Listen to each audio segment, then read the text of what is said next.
అందరికీ నమస్తే. మనం చూసుకున్నట్టయితే 2-3 రోజుల నుంచి ఇన్స్టాగ్రామ్లో ఒకటే మ్యూజిక్, గోట్ ఇండియా టూర్ అని చెప్పి మనం ప్రియమైన ముఖ్యమంత్రి రేవంత్ రెడ్డి గారు మన ఇండియాలో మన హైదరాబాద్లో మెస్సీని ఇన్వైట్ చేసి ఒక మ్యాచ్ అయితే పెట్టడం జరిగింది. 150 కోట్ల ఇన్వెస్ట్మెంట్ పెట్టి చేసిండు ఈ ఈవెంట్. మన ఉస్మానియా పోతే జాబ్ క్యాలెండర్ రిలీజ్ చేయలేనందుకు స్టూడెంట్స్ ఆయన మీద తిరగబడ్డారు.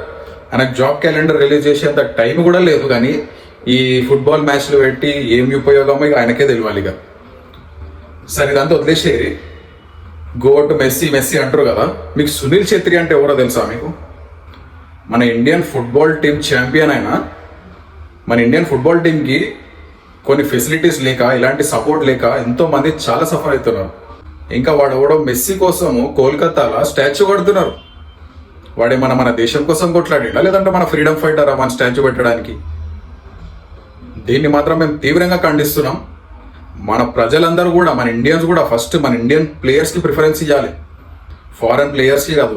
అదే ఫారినర్స్ ఎవడైనా ఇండియన్ ప్లేయర్స్కి ఎక్కువ ప్రిఫరెన్స్ ఇచ్చేది మీరు చూసిర్రా? ఎక్కడ ఉండదు. మన ఇండియన్సే అట్లా ఉంటారు. అట్లా ఉండవద్దు. ఫస్ట్ మన ఇండియన్ ప్లేయర్స్ని మనం సపోర్ట్ చేయాలి, మన ఇండియన్ ప్లేయర్స్ కోసం మనం ఫైట్ చేయాలి, వాళ్ళకి అన్ని వచ్చే విధంగా మనం చూడాలి. అంతేగాని వాడెవడో వచ్చిండని చెప్పి. ఇంకా హైలైట్ విషయం ఏంటంటే, ఆ మెస్సీతో ఫోటో దిగాలంటే 10 లక్షలు అంట. 10 లక్షలు అసలు డబ్బులు సంపాదించుకొని ఇంకొక ఫోటో దిగడానికి 10 లక్షల రూపాయలు పెట్టిరంటే ఇక ఇంత దిగజారిపోయిందా మన గవర్నమెంట్? నాకైతే అర్థమవుతలేదు. సో దయచేసి చెప్తున్నా, మన ఇండియన్ ప్లేయర్స్కి సపోర్ట్ చేయండి, ఫారెన్ ప్లేయర్స్కి కాదు. Thank you.